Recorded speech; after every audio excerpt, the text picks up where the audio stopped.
ये है ताज media group और आप देख रहे हैं ताज न्यूज, आईना सच का। अखिलेश यादव जिंदाबाद, जिंदाबाद जिंदाबाद, अखिलेश यादव जिंदाबाद, जिंदाबाद जिंदाबाद, अखिलेश यादव जिंदाबाद। जिंदाबाद जिंदाबाद।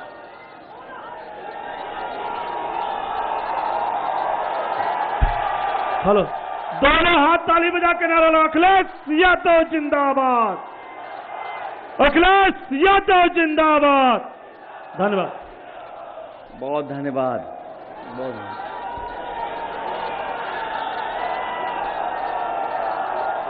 यहाँ पर मंच पर समाजवादी पार्टी और इंडिया गठबंधन के प्रत्याशी, बहुत ही वरिष्ठ नेता, बहुत ही प्रिय नेता, समाजवादी पार्टी और इंडिया गठबंधन के सहयोग और समर्थन के साथ आपके बीच में चुनाव लड़ रहे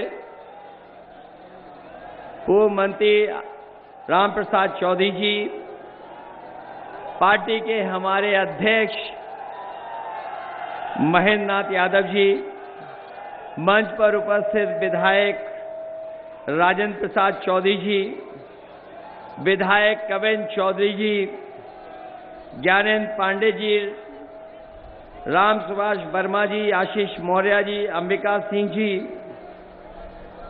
राजमणि पांडे जी, त्रयंबक पाठक जी, हाल ही में हमारे साथ और इस लड़ाई में सहयोग और मदद करने वाले हमारे दयाशंकर मिश्र जी, मोहम्मद स्वाइल, श्रीपति आदरणीय श्रीपति सिंह जी, चंद्रभूषण मिश्र जी, राज कपूर यादव, जमील अहमद साहब, मोहम्मद निजामुद्दीन से लेकर के बड़ी संख्या में समाजवादी पार्टी के सभी हमारे संगठन के पदाधिकारी, कांग्रेस पार्टी के सभी नेता, संगठन के सभी सहयोगी साथी, मंच पर उपस्थित सभी वरिष्ठ नेता और इस चुनावी जनसभा में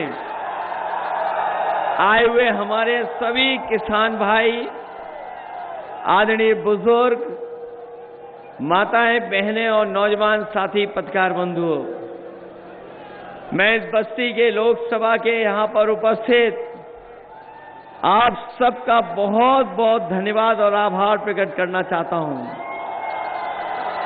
जहाँ मैं इस मैदान में पंडाल के नीचे पूरा सामने से लेकर के आखिरी तक देख रहा हूं, जहां इंटर कॉलेज की दीवार है वहां भी लोग खड़े हमें दिखाई दे रहे हैं। दाईं तरफ मंच के अलावा दूर बाउंड्री तक और जो आपकी पीछे सड़कें हैं, जब मैं हेलीकॉप्टर से उतर रहा था वहां पर भी बड़ी संख्या में हमें लोग दिखाई दे रहे थे। ये बस्ती का चुनाव मुझे लगता है कि आप लोगों ने अपने हाथ में ले लिया है।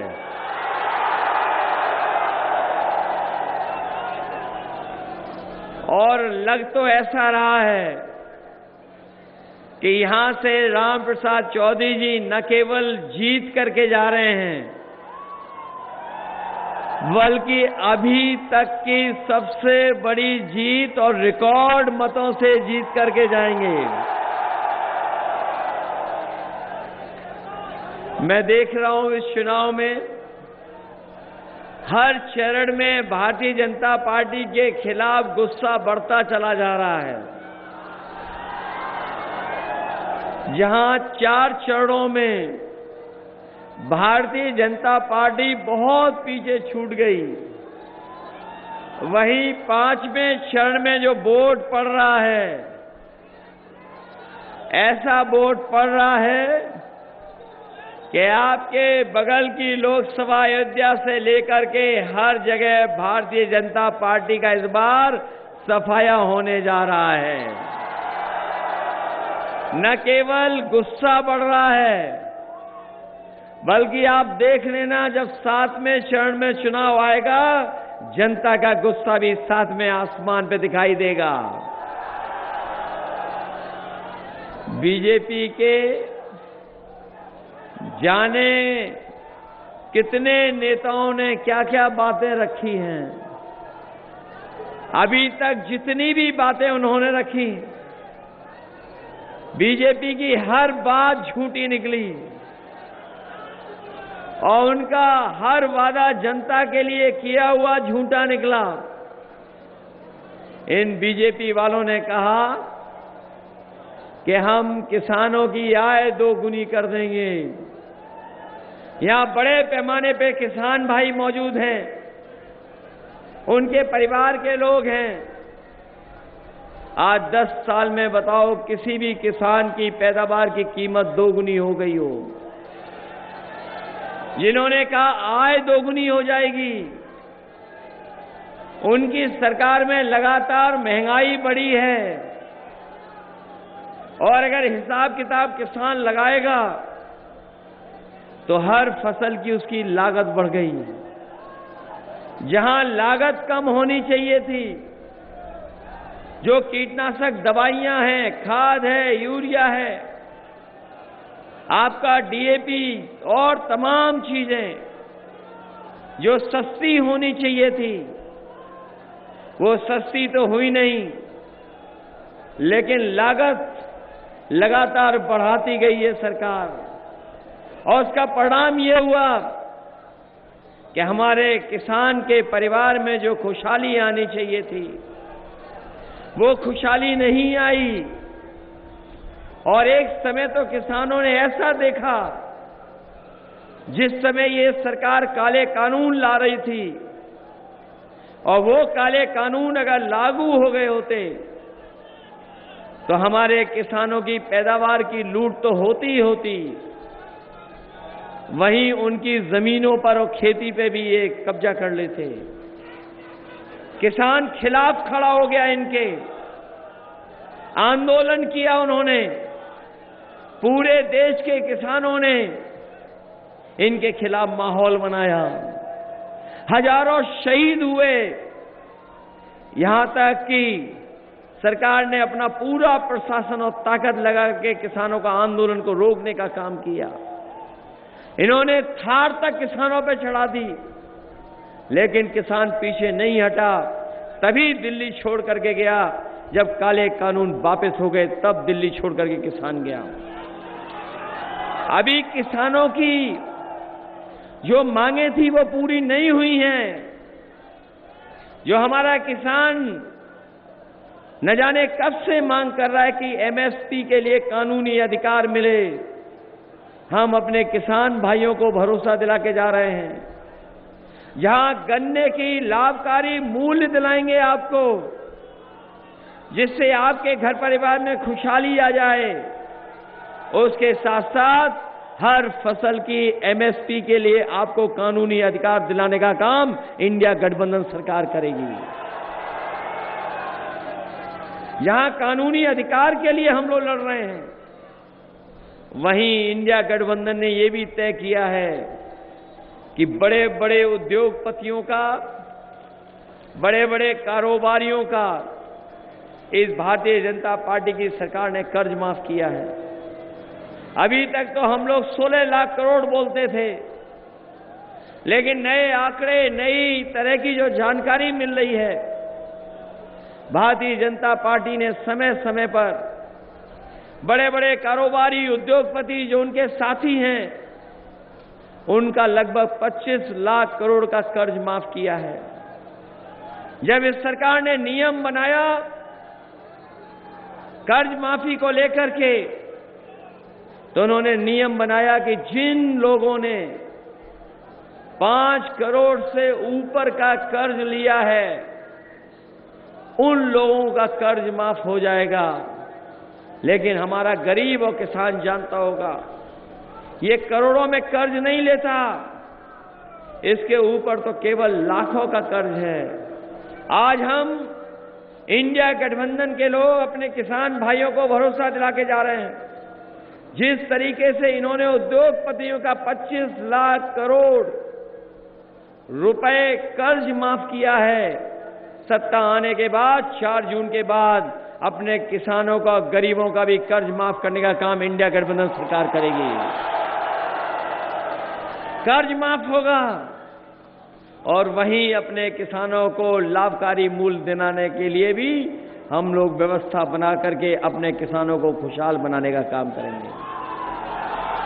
जहां इनकी सरकार में किसान दुखी रहा, वहीं ये नौजवान जानते हों दूर रखा गया है। इनको किसी को नौकरी नहीं दी, न रोजगार दिया। लखनऊ से लेकर के और जगह पर, दुनिया के दूसरे देशों में भी जाकर के इन बीजेपी के लोगों ने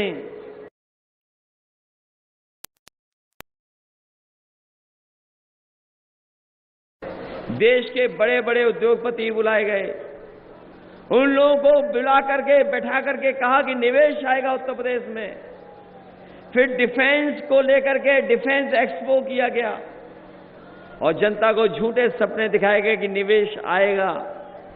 G20 का भी आयोजन हुआ, लेकिन आज देखिए जमीन पर कोई निवेश नहीं आया है। और अगर निवेश आया होता तो हमारे नौजवानों को कुछ न कुछ रोजगार मिल गया होता। न रोजगार, न नौकरी। और जब कभी भी प्रदेश का नौजवान परीक्षा लिखने गया तो उसका पेपर लीक हो गया। और एक पेपर लीक नहीं हुआ, यहां पर नौजवान जानते होंगे जो परीक्षा देने गए होंगे, सब परीक्षाएं के पेपर लीक हो गए। एक के बाद एक पेपर लीक हुआ, एक के बाद एक पेपर लीक होता चला गया। जिन्होंने गिने होंगे वो जानते होंगे 10 लीक हुए हैं। सब नहीं, ये पता नहीं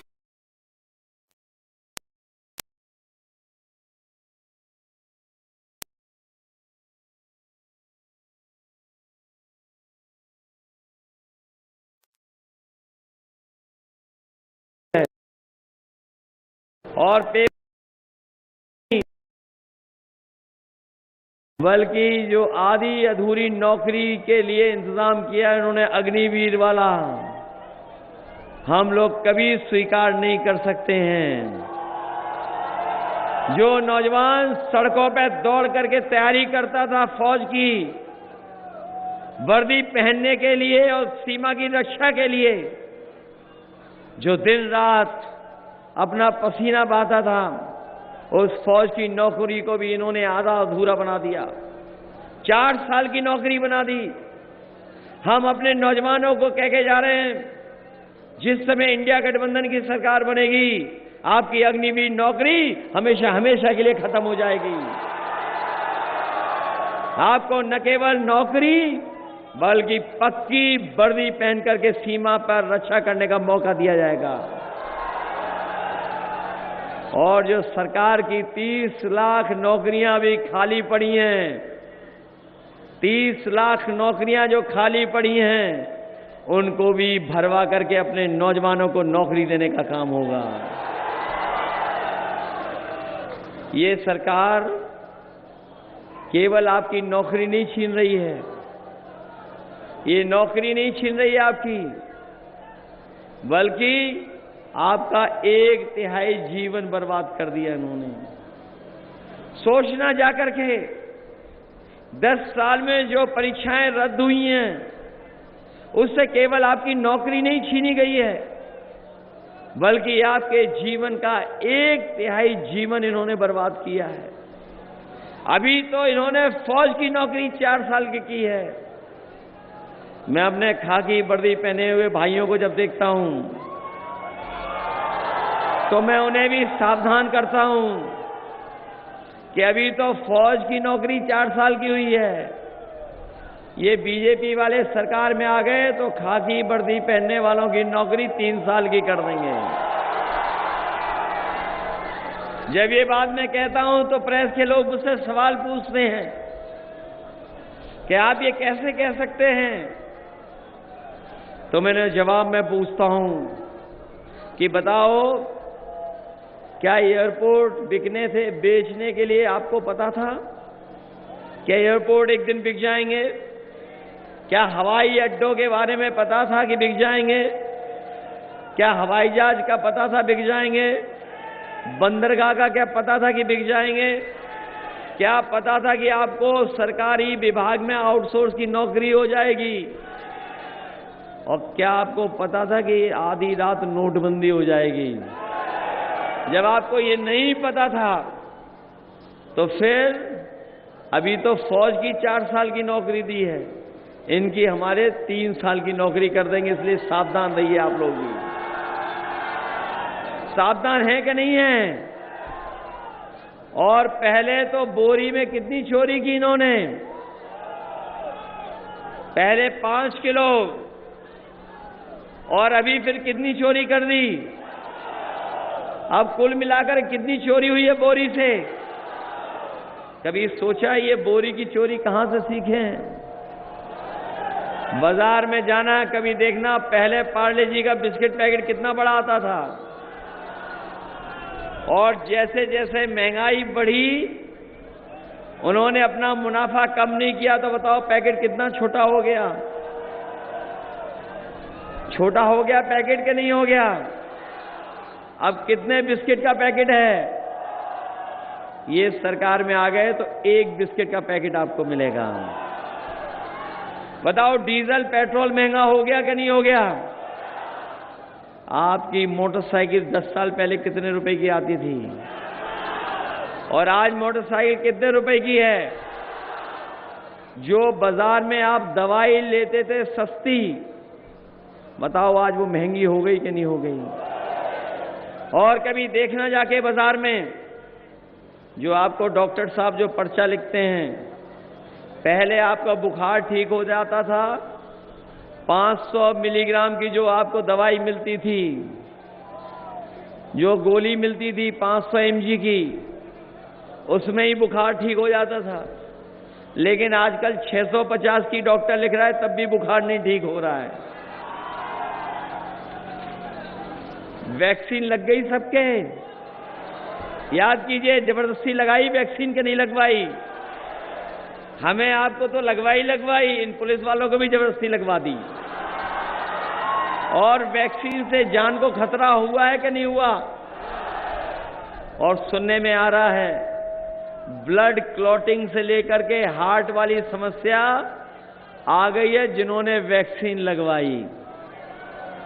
न केवल हमें आपको वैक्सीन लगवा दी, बल्कि वैक्सीन वाली कंपनी से बीजेपी वालों ने चंदा वसूल लिया कि नहीं वसूल लिया? और इलेक्टोरल बॉन्ड के बारे में आपने जान लिया होगा, कोई कंपनी नहीं छोड़ी जिससे इन्होंने चंदा न वसूला हो। हम और आप लोग अगर किसी की मदद करते हैं, चंदा देते हैं, तो हजारों में देते हैं, कोई ज्यादा संपन्न है तो लाख में दे देता है, लेकिन कोई करोड़ और 1000 करोड़ में नहीं देता है। इन बीजेपी के लोगों ने जबरदस्ती करके ईडी, सीबीआई, इनकम टैक्स का डर दिखा करके इन्होंने बड़े बड़े उद्योगपतियों से चंदा वसूलने का काम किया। और जब से इलेक्टोरल बॉन्ड की जानकारी जनता को हो गई, तब से भारतीय जनता पार्टी के लोगों का बैंड बज गया है। ये सामना नहीं कर पा रहे हैं। क्या इनके पास कोई है रास्ता जो बता सके कि इलेक्टोरल बॉन्ड जो लिए उन्होंने ईमानदारी से लिए हैं क्या? और याद रखना, अगर कोई 1000 करोड़ रुपए देता है तो वो मुनाफे के 2000 करोड़ रुपए कमाएगा। जो इन्होंने इलेक्टोरल बॉन्ड लिए हैं, इससे न केवल भ्रष्टाचार हुआ है, बल्कि महंगाई भी बढ़ाने का काम इन इलेक्टोरल बॉन्ड के कारण हुआ है।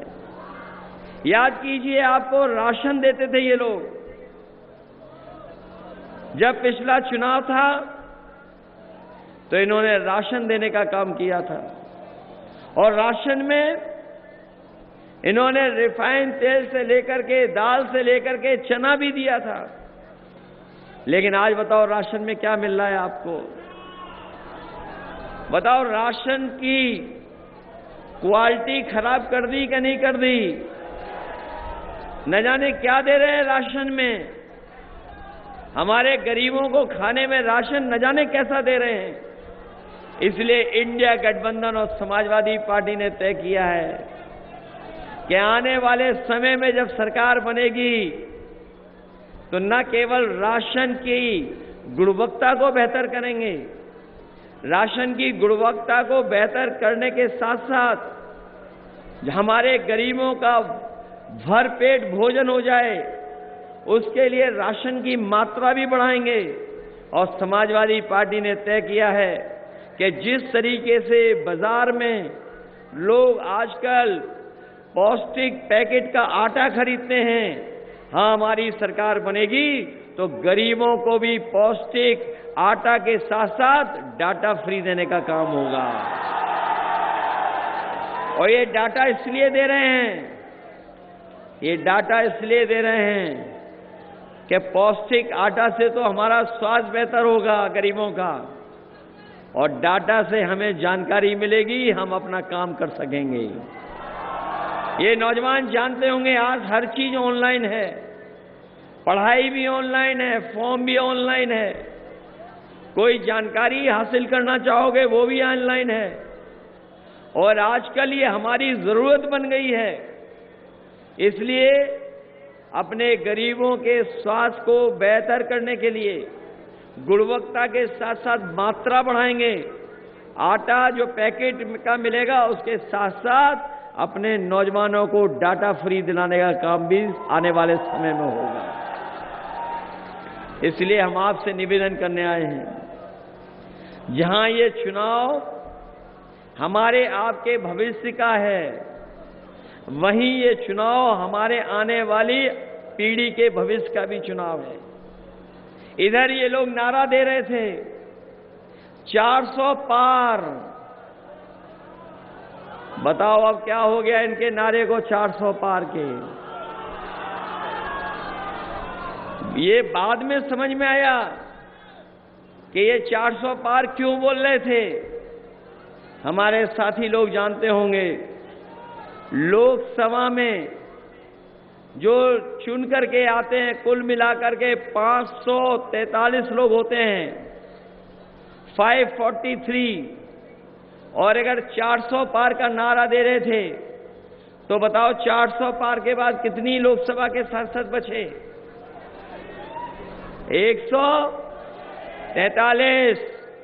इस बार याद रखना, बीजेपी को 140 करोड़ देश की जनता 140 सीटों के लिए भी तरसा देगी। इसीलिए बोल रहे हैं कि हम 400 के पार वाली सीटें जीतेंगे।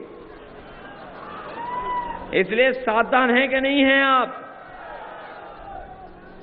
इन्होंने हमें और आपको झूठ बोल करके वोट लिया कि नहीं लिया? क्या कहते थे? डॉलर और रुपया, कि डॉलर नीचे जा रहा है कि डॉलर ऊपर जा रहा है? बताओ, और डॉलर कहां पहुंच गया है? जो लोग विश्वगुरु बनाने की बात कर रहे थे, जो विकसित भारत बनाने की बात कर रहे थे, बताओ हमारा भारत कहां पहुंचा दिया इन्होंने? आज दुनिया में भारत बहुत नीचे पहुंचा दिया। इसलिए अपने साथियों को कह के जा रहे हैं, प्रेस के साथियों को, कि 4 जून के बाद मंत्रिमंडल तो बदलेगा ही बदलेगा, ये मीडिया मंडल भी बदल जाएगा।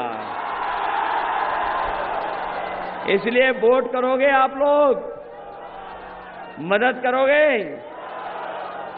ये इनके अच्छे दिन तो आए नहीं, कम से कम 4 जून को इनको हरा के खुशियों के दिन तो ले आओ। बताओ, लाओगे खुशियों के दिन? ये जो बीजेपी वाले हैं, अभी तक तो दूसरों को परेशान कर रहे थे, ईडी सीबीआई इनकम टैक्स से। सुनने में आ रहा है ये अपने लोगों को भी परेशान कर रहे हैं। दूसरे अब मिले नहीं ईडीसी में इनकम टैक्स के लिए। अब सुनने में आ रहा है कि अपने लोगों को भी इस जिले में भी हो रहा है। ये जिला तो किसी और चीज के लिए भी जाना जाता था। पुराने चुनाव में याद है कि नहीं याद है? इसलिए बीजेपी के लोगों से सावधान रहोगे आप। और आपके हमारे सब काम खराब कर दिए कि नहीं करा दिए? हम लोगों ने एम्बुलेंस चलाई थी गरीबों के लिए, एम्बुलेंस खराब कर दी। जो अस्पताल बन रहे थे जहां गरीबों का इलाज हो सकता था, आज 10 साल के बाद भी देखिए बीजेपी ने कोई ऐसा अस्पताल नहीं बनवाया जहां पर गरीबों का इलाज हो जाए। जो मेडिकल कॉलेज की बड़ी बड़ी बिल्डिंगें भी खड़ी की हैं, उसमें न डॉक्टर हैं, न पैरामेडिकल स्टाफ है, न कोई दूसरा टेक्निकल स्टाफ है, न मशीनें हैं। बिल्डिंगें तो खड़ी हो गई, लेकिन हमारे गरीबों का इलाज वहां भी नहीं हो पा रहा। ये जो पुलिस के लिए इंतजाम किया था 100 नंबर वाला, इन्होंने 112 कर दिया। हमारे पुलिस के भाइयों को लगा कि जब 100 से 112 उन्होंने कर दिया तो हमें भी अपना रेट बढ़ा लेना चाहिए। बताओ, रेट बढ़ा लिया कि नहीं बढ़ा लिया? और सुनने में तो ये आ रहा है, सुनने में तो ये आ रहा है, सुनने में तो ये आ रहा है। कोई बात नहीं, कोई बात नहीं, कोई बात नहीं, कोई बात नहीं। ये अग्निवीर की भर्ती में जाना चाहता है। कोई बात नहीं, कोई बात नहीं, कोई बात नहीं।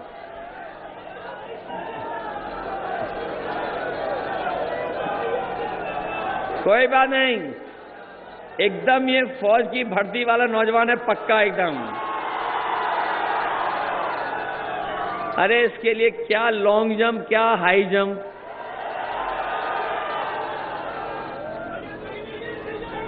इसलिए साथियों, ये सब बातें आपको पता हैं, इसलिए सावधान रहिए। लोकसभा का चुनाव है, देश का चुनाव है। बीजेपी और बीजेपी वालों के पंडाल आप पता कर लो, खाली हैं। उनके पंडालों में नहीं है जनता, उनके पंडालों में बैठ रहे हैं विभाग के अधिकारी कर्मचारी, एक कपड़े बदल करके बैठ रहे हैं आजकल। जनता सुनने नहीं आ रही उनकी। इसलिए मदद करना है इस चुनाव में।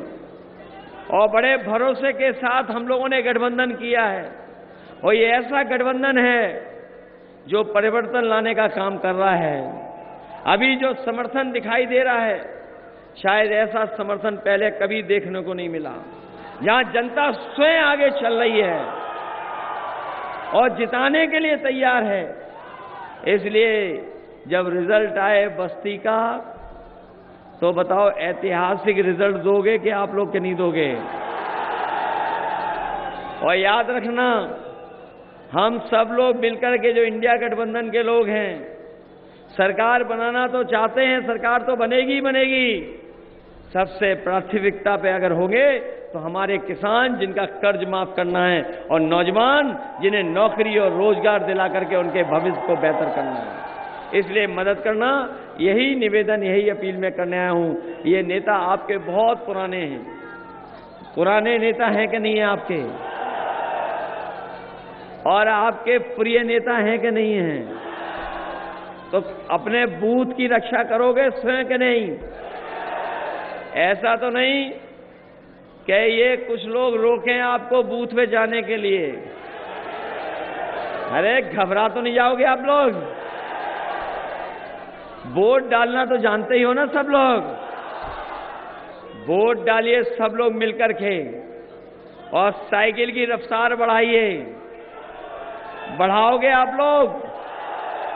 इसलिए अपने बूथ की रक्षा करना।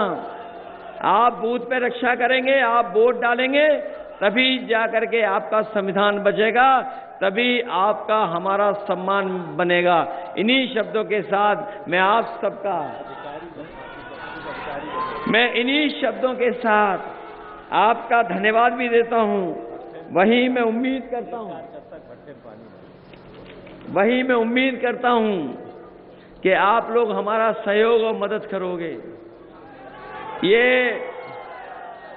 ये बीजेपी वाले लोग जो हैं कभी कभी बुलडोजर से हम लोगों को डराते हैं।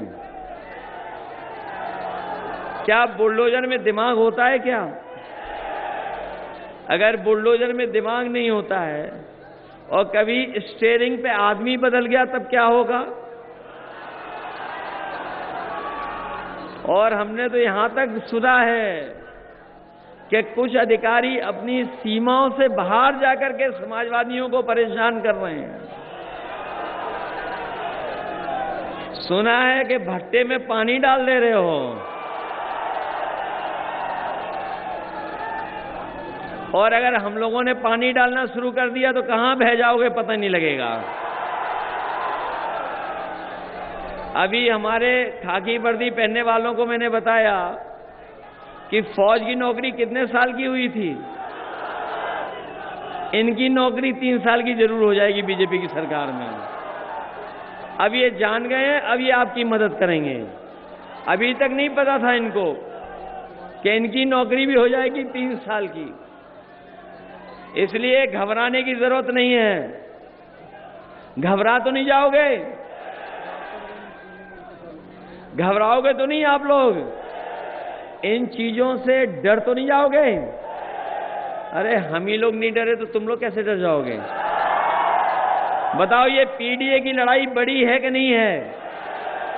आपके पीडीए परिवार के लोगों के साथ धोखा इन्होंने किया कि नहीं किया? और जो यूनिवर्सिटियों में वाइस चांसलर अपॉइंट हुए हैं वो हमारे आपके परिवार का कोई अपॉइंट नहीं हुआ। और जो अपॉइंट वो कर रहे हैं किसी को, वो भी हमारे आपके पीडीए परिवार का कोई अपॉइंट नहीं हो रहा। बताओ, आरक्षण को छीन रहे हैं कि नहीं छीन रहे ये लोग? ये जितना निजीकरण करेंगे, जितना चीजों को बेचेंगे, बताओ, हमारा आपका जो बाबा साहब भीमराव अम्बेडकर जी ने संविधान के तहत आरक्षण दिया था, बताओ ये आरक्षण खत्म कर रहे हैं कि नहीं कर रहे हैं? ये जो बाबा साहब भीमराव अम्बेडकर जी का संविधान है, यही हमें अधिकार दिलाता है, यही हमें न्याय दिलाता है। और सच्चाई तो ये है, यही हमारी संजीवनी है। बताओ, इसको बचाओगे कि नहीं बचाओगे? हम आपको भरोसा दिला के जा रहे हैं। जहां हम लोगों ने पहले भी काम किया था, चाहे विकास के लिए योजनाएं लागू करनी हो वो तो की, साथ ही साथ उत्तर प्रदेश का इंफ्रास्ट्रक्चर कैसे बेहतर हो, बिजली का इंतजाम कैसे बेहतर हो, सब स्टेशन कैसे ज्यादा बने, उन तमाम इंतजामों को करने का काम अगर किसी ने किया था तो समाजवादियों ने किया था। हम आपको भरोसा दिलाते हैं कि जब कभी सरकार में आएंगे तो ये हमारा बस्ती जिला वो जिला रहा है जहां चीनी मिलों का संख्या बहुत थी। इधर चीनी मिलें भी बंद हो गई हैं। कुछ तो हम लोगों ने अपनी सरकार में शुरू की थी। हम आपको भरोसा दिला के जा रहे हैं, जब कभी भी हमारी सरकार समाजवादियों की बनेगी तो अलग से बजट का इंतजाम कर करके आपके वाल्टरगंज वाली चीनी मिल को भी चला करके और उसको टेक्नोलॉजी और नए जमाने की चीनी मिल बना करके अपने किसानों की मदद करने का काम करेंगे। इसलिए मदद करिए आप सब लोग और मिलकर के साइकिल की बटन दबा देना। इन्हीं शब्दों के साथ आप सबका बहुत बहुत धन्यवाद। एक गाना मैंने सुना है, ये जो सांसद बार बार जीत जा रहे हैं, इनके लिए एक दिल्ली से गाना आया है बहुत बड़ा, कुछ साथियों ने तो सुन लिया होगा। दिल्ली से आया है, बीजेपी के सांसदों के लिए गाना बनाया है किसी ने। मैं चाहता हूं कि अगर इनके पास गाना तो वो भी चला के सुना दें।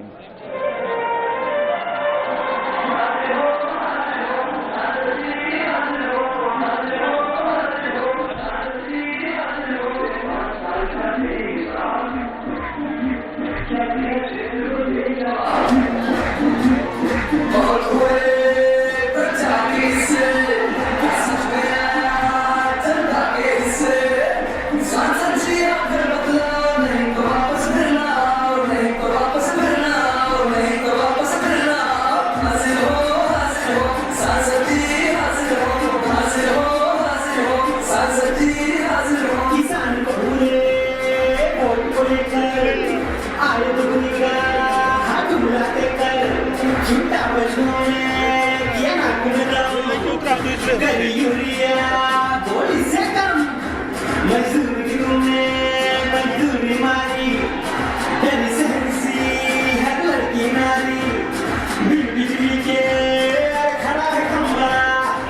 पार्टी